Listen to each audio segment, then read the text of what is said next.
Sveiki. Pradėkime nuo paprasto dalyko. Kas yra grupė Akli, kaip jinai atsirado ir kodėl? Grupė Akli prasidėjo kaip mano solo projektas. Aš ilgą laiką dirbau prie tiesiog muzikos, kurią užsimdavau savo laiku, įrašinėdavau demo įrašus ir kažkaip mes kartu visi grojom kitoje grupėje tuo pat metu. Ir kažkada tiesiog tie mano demo įrašai pavirto į albumą, aš jį išleidau ir pagalvojom, kad būtų labai smagu jį pagroti kartu. Ir taip susibėgom ties būtent šito projektu. Grupė Akli yra pristatoma kaip grupė iš Kauno, bet aš žinau, kad Kristijonas yra ne iš Kauno. Ja, aš esu iš Kretingos, bet jau 5 metus gyvenu Kaune, tai taip savavališkai savinos gal šitą miestą, nežinau. Bet man tai labai smagu reprezentuoti Kauną. Ten labai daug smagių ir gerų dalykų šiuo metu vyksta ir labai faina būti to dalim.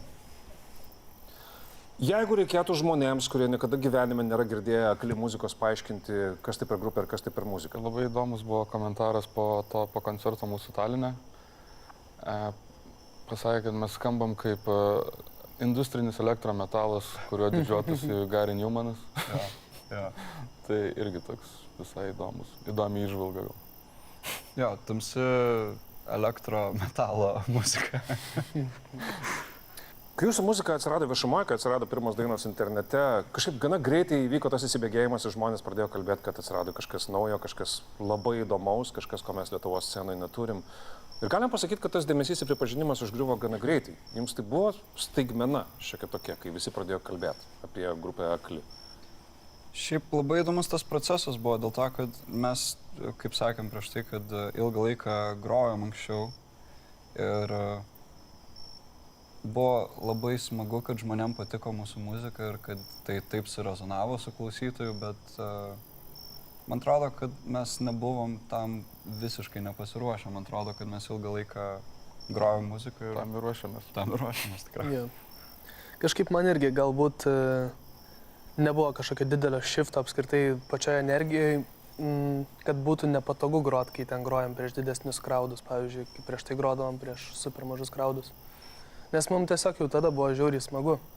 Ir mes vienas kitą jaučiam kažkaip scenai ir jaučiam, atrodo, dėl to, nes susipažinom vienas su kitu taip praktiniu būdu scenoje. Man atrodo, kad praėjom tą krikštą ugnim ant mažų scenų ir dabar yra paprasčiau tiesiog įsivažiuoti viską. Kodėl toks pavadinimas? Pavadinimas kilo iš galbūt mano tuometinės savijautos ir galvojimo, kad aplinkui, tiesiog savo aplinkoje mačiau žmonių, kurie yra labai stipriai susikaupę ties savo požiūriu į gyvenimą ar į visas aplinkinės situacijas ar aktualijas. Ir pirmas albumas labai ties šitomis temomis ir antras sukosi. Ir tiesiog pagalvojau, kad Akli yra žodis, kuris labai gerai apibūdina tą žmogaus prisirišimą prie vienos ideologijos ar vienos idėjos ir tą matymą tik tunelio, tik savo perspektyvos. Ir man atrodo, kad tas labai apriboja žmogų. Kalbant apie tai, jog šiandieną mes klausomės akustinių jūsų dainų versijų, aš prisipažinsiu, kai aš išgirdau grupės Akli įrašus, o po to išgirdau, kad jūs kūrėt akustinę programą, man tai pasirodė pakankamai keista, nes aš sunkiai įsivaizdavau, kad tai apskaitai galima groti akustiniais instrumentais. Jūsų muzikoje per daug yra dalykų, kuriems reikalingas trankus skambesys. Kaip jums patiems šitas eksperimentas, kurio mes klausome šį vakarą čia? Man tai labai patinka šita patirtis, nes galim truputį kitaip pažiūrėti į aranžuotės dainų, į kompoziciją. Atsiranda daugiau svarbos, kad ir tam pačiam jausme, kaip tu groji per akustinį instrumentą, nes viskas labai stipriai transliuojasi. Ir aš tai tiesiog labai džiaugiuosi šituo eksperimentu ir man patinka ta linkmė, link kurios mes einam. Man irgi kažkaip, gal kai tik sugalvojom šitą idėją, aš nebuvau gal 100% tikras, kad įmanoma bus ją išpildyti, bet kai pradėjom grot, kai pradėjom repetuot, aš kažkaip tiesiog labai laimingas, kad veikia tos dainos ir akustiškai. Bent jau mano nuomonė veikia. Tai ir Jo, bet reikėjo priimti daug kompromisų, nes visgi sudėtinga ištransliuoti, vadinkim, visas dalis tų dainų, kurias grojam šiaip įprastai programai. Tai Jo, reikėjo kažką išimti, kažką naujo pridėti. Tai Ypač kai trys įdomus esame. procesas. Jo. Ypač kai trys esame ir kiekvienas dalykas, kiekviena nata labai kažkaip essential. Jo, mes turim užpildyti tą erdvę. Ir Svarstėm daugiau pasimti kažką, kas pagrotų kartu, bet kažkaip priejom tokį gal kompromisą. Kad, Surizikuokim. jo, pabandom trise. pabandom trise. Muzika yra šventas ir svarbus dalykas, muzika nėra pramoga. Man asmeniškai tai čia visai šventas dalykas. Gal dėl mano asmeninio santykio su muzika. Tiesiog man tai toks stebuklas visai yra, kad galima atsisėsti ir iš niekur atrodo gimsta kūrinys, kuris po to surezonuoja su kitais žmonėmis ir tada atsiranda kažkoks ryšys tarp tavęs ir publikos ir tai atsiranda iš niekur, iš kažkokios bendros idėjos, kuri nukrito iš dangaus. Tai tiesiog labai džiaugiuosi šito procesu ir viskuo, ką darom šiandien. Jūsų grupė, žinai, dar ko įdomi yra. Jūs, aš nežinau, tai yra sutapimas. Jūsų albumuose, abiejose, visos dainos turi vieno žodžio pavadinimą. Čia stilius, čia koncepcija, ar taip gavosi netyčia? Gal čia yra toks irgi truputį pasąmoniškas dalykas mano. Aš, kai stengiuosi rašyti žodžius ar pavadinimus, ar tiesiog galvoti idėjas, tiesiog man patinka minimalizmas, nes kartais per labai nedaug galima pasakyti stiprią mintį. Tai jeigu grupės pavadinimas yra trumpas ir to the point, ir jeigu žmogus išgėręs gali jį pasakyti bare, vadinasi, tai yra geras pavadinimas ir aš už to pastovėsiu. Tai va, o tas pats ir su dainų pavadinimais, kad tiesiog noris visos dainos idėją kažkaip sukondensuoti į kažką konkretaus. Kalbant apie minimalizmą, šį vakarą jūs grojate akustiškai ir tai irgi yra minimalistiška tam tikrą prasme. Tai ir pasiklausykim, kaip tai skamba dabar. Grupė Akli. Daug kas jūs įsivaizduoja, paklausę jūsų muzikos, kaip gana liūdnus žmonės, kurie niekada nesilinksmina, visada yra apsirengę tik juodais rūbais. Ir jų gyvenime visada viskas yra pakankamai melancholiška. Ir man tai yra labai žavinga, jeigu taip iš tiesų yra, bet aš noriu paklausti, ar iš tiesų taip yra. Ne, man atrodo, kad mes labai įvairiapusiški žmonės, bet aišku yra ir ta tamsioji pusė tikriausiai. Tiesiog gyvenimas yra įvairiapusis, bent jau mano, kaip jūsų kolegų. Faktas, kad įvairiapusis. Bet aš gal praskaidrinsiu nuotaiką. Žiauriai gražu dabar, kad pavasaris. Jo. Ir kad žiauriai atšilo oras ir kažkaip net sunku būti negatyviam, bent jau man asmeniškai dabar. Ir ką tik, kadangi mes dabar čia gegužės pabaigoje kalbamės, baigėsi Eurovizija, tai irgi labai smagu, galim po truputėlį judėti į priekį nuo jos. Taip. O turi Kristijonas, aš kitų grupės noriu paklausiu, turisi kokią nors ryškiai salotinės spalvos, kokius nors marškinėlius, su kuriais vaikšto po miestą ir kartais pro jo langus skamba garsiai, nežinau, Rijanos daina kokia nors? Nežinau, nesu matęs gal. Ja. Esu matęs, kaip jisai su džinsiniu švarku vaikšto. Ja.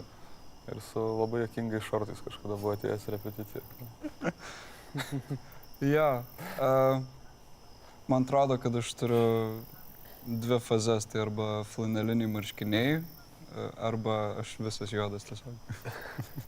Apsirengęs juodai. Esu matęs baltą maikę. Jo, kažkada irgi buvo periodas. O yra taip, kad tamsias mintis išliejant muzikoje, tai tam tikrą prasme yra terapija patiems savo, nes tų tamsių minčių jūsų muzikoje yra pakankamai daug.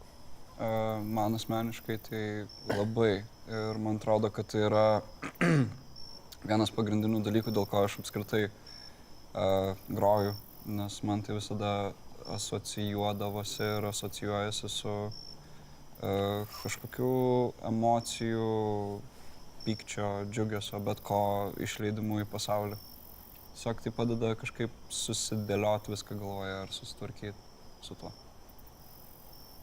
Man asmeniškai gyvi pasirodymai gal teikia tą efektą, kad ateini grot ganėtinai piktą muziką, galbūt tą dieną pats nesi piktas, bet vis tiek tą valandą laiko kažkaip pereini į visiškai kitą mindsetą, kuris tikrai man asmeniškai labai kažkaip pravalo dalykus, atrodo, gerai labai jaučiuos po to. Jūs turite net 2 albumus per 2 metus, aš suprantu, kad ne taip greitai jie yra parašyti, jie tiesiog taip sutapo, kad išleisti. Naujausias albumas vadinasi Refleksija ir jis yra čia. Labai gražiai išleistas. Galiu paklausti, kieno yra šitas liežuvis? Čia yra viena mergina iš Šukovskio fotosesijos. Šukovskis yra garsus fotografas Lietuvoje alternatyviuose sluoksniuose. Tai turime jam padėkoti už šitą nuostabų viršelį ir ten, jeigu atversit vidų, ten yra dar daugiau jo nuotraukų iš būtent šitos fotosesijos. Tai nekursite legendos, kad tai yra kažkurio iš jūsų mergina? Na. Gerai. Kalbant apie šitą albumą, jame yra kūriniai vien lietuvių kalba, anksčiau būdavo ir kitaip. Kažkas pasikeitė? Dar pabandymuose taikos albume pradėjau rašyti lietuviškai, antra taikos pusė yra lietuviška. Ir tiesiog galvojau, kad tai yra nauja patirtis man, nes anksčiau rašydavau vien angliškai. Ir man patinka muziką dėlioti būtent naudojant mūsų gimtąją kalbą, nes tai yra kažkokia kita patirtis ir aš visiškai dar nesijaučiu užtikrintas tame, bet man atrodo, kad tai priveda prie įdomesnių kažkokių kūrybinių sprendimų ir aranžuočių net, nes viskas sąveikauja tarpusavyje. Dar vienas dalykas, aš galėčiau jums išvardyti 10 labai gerai žinomų Lietuvos grupių, kurių klausytojai, kurie ateina į koncertus, greičiausiai negalėtų pacituoti nei vieno teksto, nes tekstas ten paprasčiausiai nesvarbus. Akli yra ta grupė, kur man atrodo, kad tekstas labai gerai dera su muzika ir eilės yra labai svarbios. Aš noriu paklausti apie tai, jūs sulaukat kažkokių laiškų, žinučių, kur žmonės komentuoja tos tekstus, kur klausia, kas juose paslėpta, arba sako, kad jiems vienose ar kitose situacijose tas tekstas yra svarbus ir galbūt padeda kažkokioje situacijoje. Esame matę tatuiruočių. Rimtai? Jo. Ir jos nebuvo nupieštos flomasteriu, jos tikrai... Jos tikras tatuiruotės. Tikras. Ir iš tikrųjų, kai buvo koks mėnesis praėjęs nuo tada, kai pirmą singlą išleidom Baimę. Ir jau po to mėnesio, gal antras mūsų koncertas, ar trečias buvo, ir jau atėjo toks draugas mūsų. Dabar draugas. Dabar jau draugas mūsų statuiruotė čia. Baimės žodžių tiesiog statuiravęs. Dar žinau, kad viena mergina. Viena mergina, jo, aš dar ją pažįstu, jinai statuiravus ant savo pakaušio pastovų žodžius. Jo. Tai visai susiduram su šito. Bet jūs suprantat, kad visoje roko mitologijoje, kai tenka netgi pabendrauti su garsiais pasaulio roko muzikantais, teksto tatuiravimas ant kūno, tai čia jau yra 9 laipsnis iš 10. 10 yra, kai, nežinau, mergina nuo roko muzikanto susilaukia vaiko ar panašiai. Ne?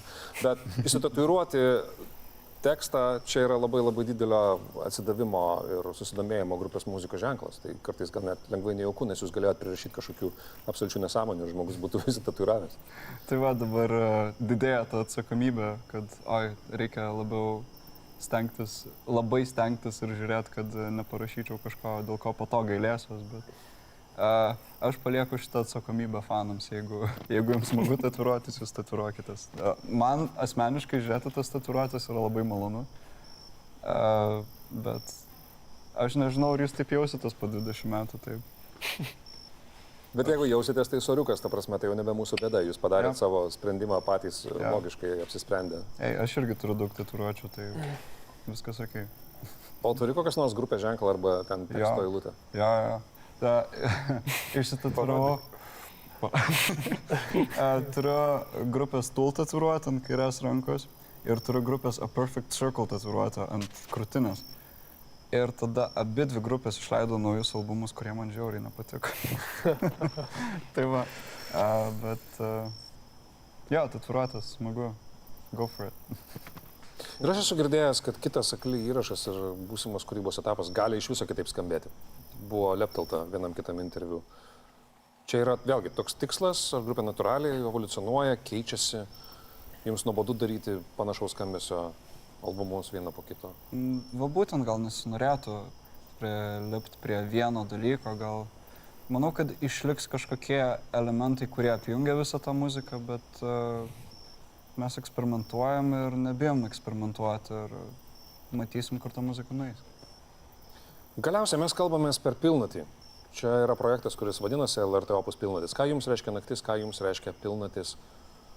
Jūs naktiniai žmonės esate. Dažnai muzikantai sako, kad naktimis geriausiai rašosi, kyla visokiausios idėjos. Kad naktiniai žmonės, bent jau aš tai tikrai, man labai patinka. Aš irgi labai naktinis. Tai jo, mes tai mylim naktį. Dėl rašymo tai būna, kad ir naktimis kažkas gražaus iškrenta, bet čia tikriausiai spontaniškas momentas, kuris gali atsitikti bet kada. Bet taip, naktis įkvepia, naktį gražu, mažiau spalvų. Aš tai gal turiu, Juoda. man tai yra tas dalykas, kad aš kaip tik per daug naktį turiu energijos.